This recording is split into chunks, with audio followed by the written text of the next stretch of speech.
Maybe you've heard of this trend that's just not going away. It's called the mobile boutique or fashion truck trend. I want to tell you about the ins and outs of what it takes to open and run one because I used to have one. Stay tuned. I'm going to give you all the down and dirty details.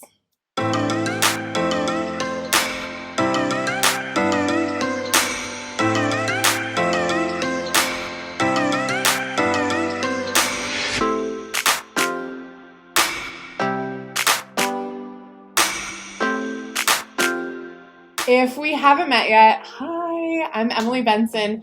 I'm a business consultant and mindset coach for boutique and retail owners.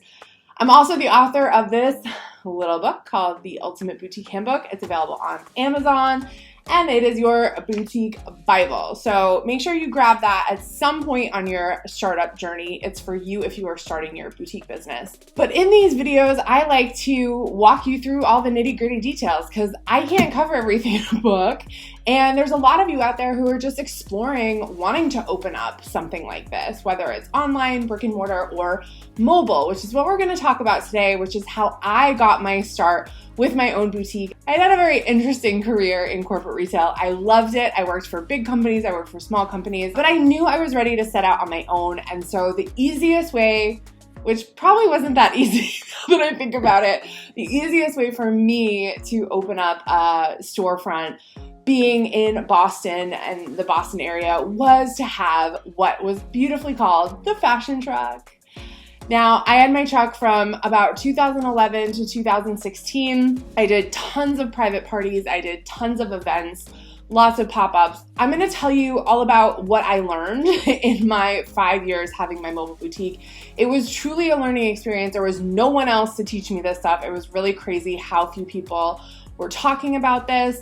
And honestly, my dad and I, he helped me build my truck. We went to horse shows down in Florida to look at some of the trailers and trucks that kind of existed there. They had tack trailers. Honestly, there were mobile boutiques there too. There was women selling jeans, Western wear, even some cute preppy stuff. I was like, wow, this actually does exist.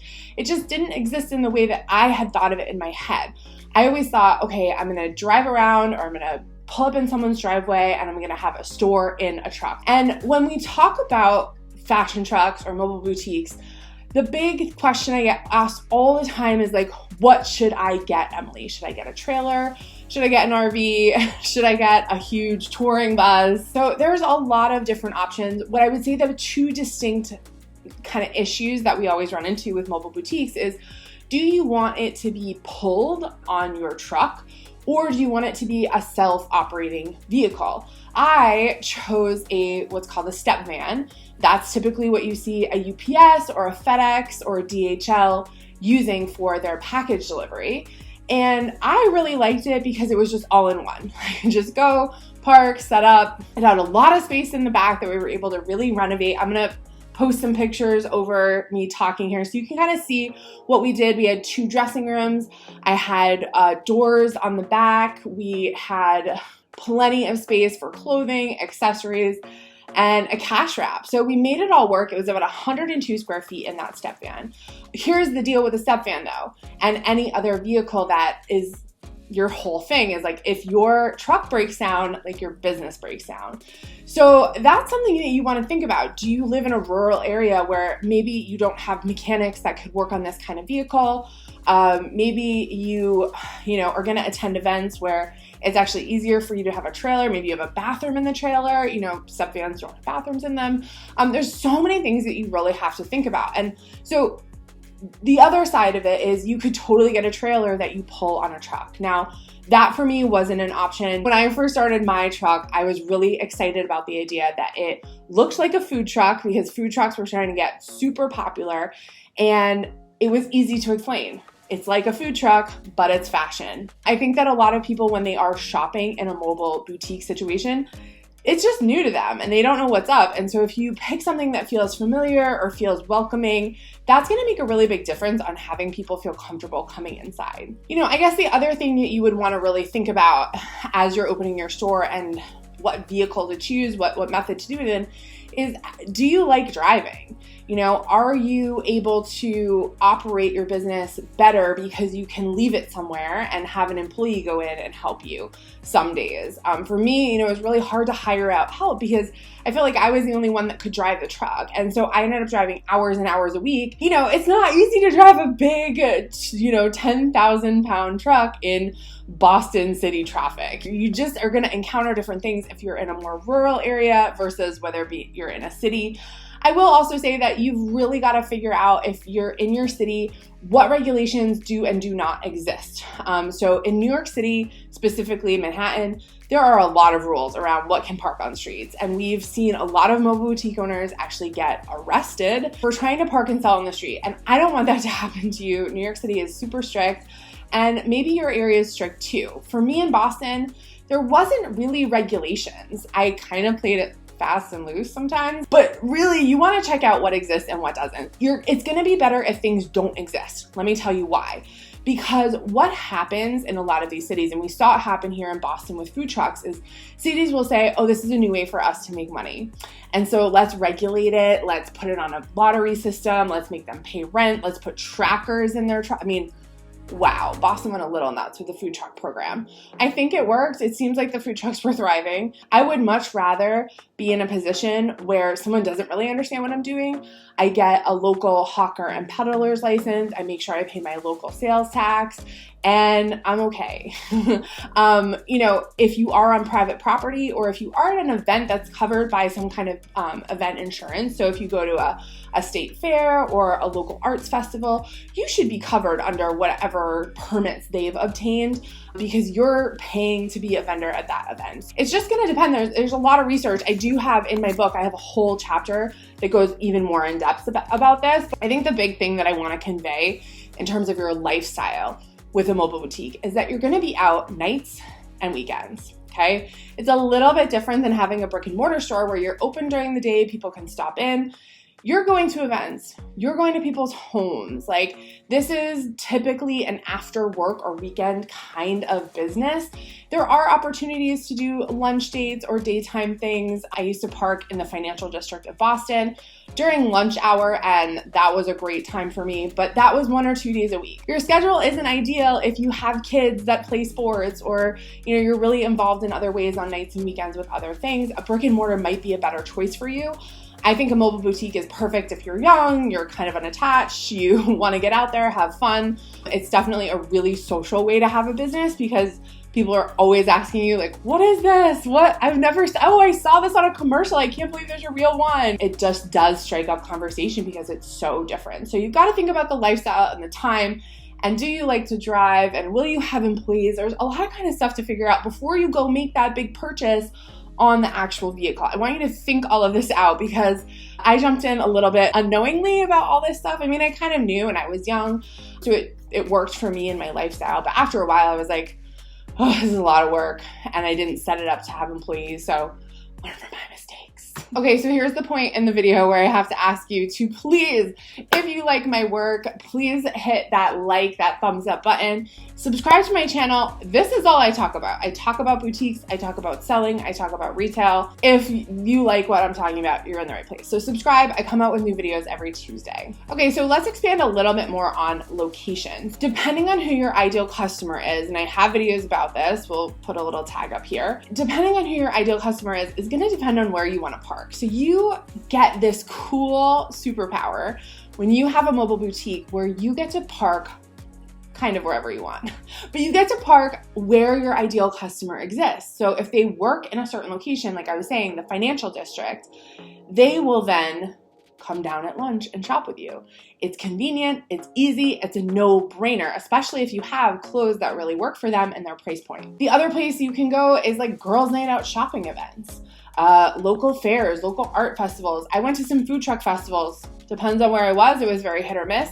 But it's worth it for you to be open to trying all these different events, because you really never know what's going to strike and what's going to be a big hit. The best thing to do, if you can, is scope out a place where you can be every single week. Whether it means you contact a local strip mall and you pay to park in their parking lot every Thursday from 12 to 6, Or you go to a weekly Sunday market that's from 10 to 4 and you're there every single week and you pay to park there. Just remember, you think like you don't have rent. You really do. You're gonna have to pay for spots. I think one of my spots was like $1,200 a month, which like that's partial rent on a storefront. And again, you have gas, you have repairs, you have expenses. So you want to check and see where are these places where you know you can make money, you know you can sell, you can open your doors for a short amount of time and make a good amount of money. I mean, honestly, the Sunday market I would make between $3,000 and $5,000 in about 6 hours. And I was selling women's apparel and accessories, and most of my average prices were between $40 and $50. Also remember that because you're in a mobile boutique, it does not mean that you get to charge less. You still want to do my 3x markup rule, which again, we have videos about. But a lot of people think, oh, I'm in a mobile boutique, so my things are worth less. Like, no, they're not. And actually, you are doing a service by bringing your clothing and your accessories right to the customer. So the service you provide and the convenience you provide is also built into that markup price. Have you thought about opening a mobile boutique? What are you worried about? I want to hear down in the comments below. This is something I've been talking for about 10 years about. I don't think I'm necessarily an expert, but I'm one of the old school original fashion truck girls. And so I want to be able to help you get started. Okay, last but not least, this is probably my most important tip for you, is you're going to want to do private parties. So whether this is at someone's house, at a restaurant, at a coffee shop, it is a group of women who are getting together, a group of men, but it's mostly a women's thing. A group of women who are getting together, 8 to 10 to 15 to 20 women at a private party. You need a host, someone to host that party. This is just like Mary Kay. Like, we've been doing this forever, okay? We're just doing it with a truck now. You want to make sure that for your host or hostess, you're providing an invitation, information, like a frequently asked questions about your truck, about like what people can shop. And you're encouraging them to invite a lot of people, because the more people they invite, the more people will come, the more people will shop, and then the more discount they will get. So you want to build in a hostess discount program. Again, I have a lot of details on that here in the book. If you've done anything like hosted a candle party or hosted a Mary Kay party, you know you get incentives for when people spend money. So you're going to want to build that into your program as well, because you want to make sure the host, taking a chance on you, making the margaritas, having the chips and guac, that they get compensated for the time and the energy they put into helping you make money. They should get rewarded too. So don't forget about that. Most of the time when I did parties, it was literally at women's suburban houses or their apartment buildings, and I just pull up, open up the truck, set it up, and let people shop right in the driveway. I never brought things into the house, and I never was the person really like hosting the party. I never served drinks. I never wanted to mix alcohol and driving, and so I kept all of that party stuff kind of on the host. I came with the fun stuff, with the shopping, and it was a great experience. It's awesome because in a very short amount of time, again, you can make a good amount of money, but also it's easy because friends are having fun shopping with friends. So a lot of times I was just packing things up or finding another size for someone. I never was like really actively selling, so it was actually kind of an easy gig. Once you get going and you start doing these public events, you could advertise that you do private events, you do these private parties. And once you start to advertise, you get one host, they give you a good review, you get another one. I was always booking parties off of parties. And so that's the important thing to know, is that it can snowball. And I think there was one year I did a total events and parties, like 245 events and parties. And I only operated from April to Christmas. That's it. I live in Boston. There was no way I was out on the road when it was winter here. No, thank you. Okay, so if you want to know more about how to grow your boutique, how to brand yourself, create a great product assortment, whether you're in a mobile boutique or not, a great place to start is my How to Grow Your Boutique micro course.